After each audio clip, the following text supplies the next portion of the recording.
G9 Gujarati ન્યૂઝમાં આપનું સ્વાગત છે। નિલેશ કુંભાણીનું નિવેદન સામે આવ્યું। આખા ઘટનાક્રમ વિશે માહિતી આપી। સવારે જ કોંગ્રેસ સમિતિ દ્વારા નિલેશ કુંભાણીને સસ્પેન્ડ કરાયા। નિલેશ કુંભાણીએ પ્રતાપ દુધાત મામલે નિવેદન આપ્યું, સાથે જ કહ્યું, હું હજુ પણ કોંગ્રેસ સાથે જ છું અને રહીશ। નમસ્કાર, હું નિલેશ કુંભાણી મોવડી મંડળના કોન્ટેક્ટમાં જ હતો। બાબુભાઈ માંગુકિયા સાથે મારો વાત થઈ હતી। આવતીકાલે સવારે હું અમદાવાદ આવવા નીકળીશ। મારા પરિવાર, સગા સંબંધી, મિત્રોને મેં કીધું હતું કે કોંગ્રેસ પાર્ટી આપણી સાથે છે, આપણે કાંઈ ડરવાની જરૂર નથી। બધાનો સાથ સહકાર લઈ અને પિટિશન દાખલ કરવા માટે હું અમદાવાદ રવાના થયો। ત્યારે કોના ઈશારે અહીં કોંગ્રેસના કાર્યકર્તાઓ ઘેરે આવી અને મારો વિરોધ પ્રદર્શન કરી મને પરત ફરવા મજબૂર કર્યો। જ્યારે રેલીમાં સ્વયંભૂ લોકો જોડાણા હતા, કોંગ્રેસના મેન આગેવાનો, અહીંના નેતાઓ પોતે મારા રથમાં પણ બેસવા માટે તૈયાર નહોતા, મારી સાથે જોડાતા નહોતા। અને જ્યારે કોંગ્રેસ પાર્ટીએ કીધું હોય કે 20 તારીખ પહેલાં તમે બૂથ ઉપર કોણ બેસવાના છે, એમના નામ, નંબર, વિગત મોકલો, ત્યારે અમે અહીંના જે ચૂંટણી લડેલા હતા, જે હોદ્દેદારો હતા, એમને અમે કહેતા હતા કે આપણે બૂથની વિગતો દેવાની છે। ત્યારે એક પણ આગેવાનોએ બૂથ આપ્યા નહોતા। કાર્યકર્તાઓ જે કામ કરતા હોય, કાર્યકર્તાઓ જે બૂથ આપતા હોય, એમને પણ ના પાડતા હતા કે આપણે બૂથ આપતા નહીં। અને પબ્લિક પણ જાણે છે કે આમાં જે અત્યારે વિરોધ કરે છે એ પહેલાં ભાજપ સાથે બેસી ગયા હતા અને એક પણ અમારી સભાઓમાં કે અમારી સાથે ડોર ટુ ડોર એમાં એક પણ અહીંના આગેવાનો આવ્યા નહોતા। અત્યારે ખાલી વિરોધ કરવા બેસી ગયા છે।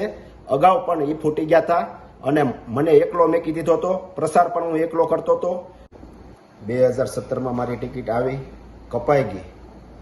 ત્યારે પણ ભારતીય જનતા પાર્ટીનો ઓફર હતી કે ભારતીય જનતા પાર્ટીમાં જોડાઈ જાઓ અથવા અપક્ષ લડો અથવા કોંગ્રેસ વિરુદ્ધ નિવેદન આપો, તોય પણ મેં કોંગ્રેસ પાર્ટીને કાંઈ નુકસાની જાય એવું એક પણ નિવેદન આપ્યું નહોતું। ગઈ વિધાનસભામાં ભારતીય જનતા પાર્ટી દ્વારા એવી ઓફરો આવતી હતી કે તમે પ્રસાર ધીમો કરો, કાર્યાલય બંધ કરી દો, ડોર ટુ ડોર જવાનું બંધ કરો, સભાઓ ઓછી લ્યો। ત્યારે અમારા સાથી ઉમેદવારોએ ઘણાએ એ ઓફર સ્વીકારી લીધી હતી અને 2700 મત મળતા હોય ત્યારે એને ઓફિસો બંધ કરી દીધી હતી, પ્રસાર કરવાનો પણ ધીમો પાડી દીધો હતો અને એમના કાર્યકર્તાઓ, સગા સંબંધી મિત્રોને કહેતા હતા ભારતીય જનતા પાર્ટીને મત દેજો। પરેશભાઈ ધાનાણી જ્યારે પહેલી સભા લેવા સુરત મોટા વરાસા આવ્યા ત્યારે કોંગ્રેસના આગેવાનો દ્વારા કોંગ્રેસનું ટેજ ટૂંકું પડતું હતું। તે પહેલાં 1-2 કોંગ્રેસના આગેવાનોને ફોડી નાખવામાં આવ્યા હતા કે કોંગ્રેસને સભાઓમાં કે ટેજમાં કે રેલીમાં નહીં જવાનું। ત્યારબાદની બીજી સભાઓમાં તમે જુઓ તો કોંગ્રેસના એક પણ આગેવાન કે એક પણ અહીંના ગણા ગાંઠા નેતાઓ મારા ટેજ ઉપર કે મારા ડોર ટુ ડોર કે મારા સભામાં નહોતા આવતા, સિવાય કે 1-2 આગેવાનો। અત્યારે જે વિરોધ કરે છે એમને તમે પૂછજો કે આમ આદમી પાર્ટીના નેતાઓ, આમ આદમી પાર્ટીના કોર્પોરેટરો, આમ આદમી પાર્ટીના કાર્યકર્તાઓ જે સાથે રહી મહેનત કરતા હતા, કોંગ્રેસના આગેવાનો, નેતાઓ કોના દબાવ આવવાથી કોને ફોડ્યા હતા અને મારી સભાઓમાં કે ટેજમાં કે મિની બજારમાં અમે ગયા હોય, ડોર ટુ ડોર એમાં નહોતા આવતા, મિની બજારની સભામાં નહોતા આવતા, મોટા વરાસા ડોર ટુ ડોર ગયા એમાં નહોતા આવતા, કતારગામ બજારમાં ગયા એમાં પણ નહોતા આવતા, માનગઢ ચોક ડોર ટુ ડોર ગયા એમાં પણ નહોતા આવતા।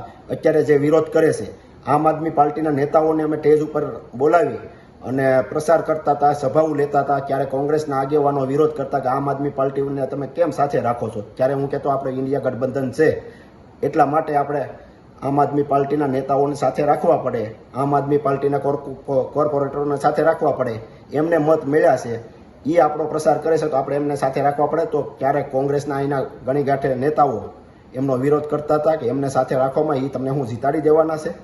મેં પ્રતાપભાઈ દુધાતને અનેક વાર કીધું તમે સભાઓમાં મારી સાથે આવો, તો એમણે કીધું હું ફોર્મ ભરતી વખતે તારી સાથે આવે, તું અમરેલીની તારીખ પછીની તારીખ લેજે। ત્યારબાદ પ્રતાપભાઈ દુધાતને પૂછી અને પછીની મેં તારીખ લીધી ત્યારે મારો ફોન નહોતા ઉચકાવતા। મેં મોવડી મંડળને જાણ કરી, પ્રતાપભાઈ દુધાતને કહ્યો કે મારો ફોર્મ ભરવા જાય એમાં હાજરી પુરાવે, ત્યારે પ્રતાપભાઈ દુધાત પણ આવ્યા નહોતા અને જે મારી નાખવાની ધમકી આપે છે એ જો હાજર હોત તો આ પરિસ્થિતિનું નિર્માણ ના બન્યું હોત. હું ચૂંટણી જીત્યો કે હાર્યો, વરાસા રોડમાં કોંગ્રેસની કાર્યાલય સતત ખુલ્લી રાખી. કોંગ્રેસને જીવતી રાખવામાં વરાસા વિસ્તારમાં મારી કાર્યાલય સતત ખુલ્લી હતી અને ખુલ્લી રાખી હતી. હું એક પણ નિવેદન એવું નહીં આપું જેથી કરી મારી કોંગ્રેસ પાર્ટીને કાંઈ નુકસાન થાય. આ બધું થયું હોવા છતાં હું કોંગ્રેસનો સૈનિક છું અને રહેવાનો છું. મને મોવડી મંડળ ઉપર વિશ્વાસ છે.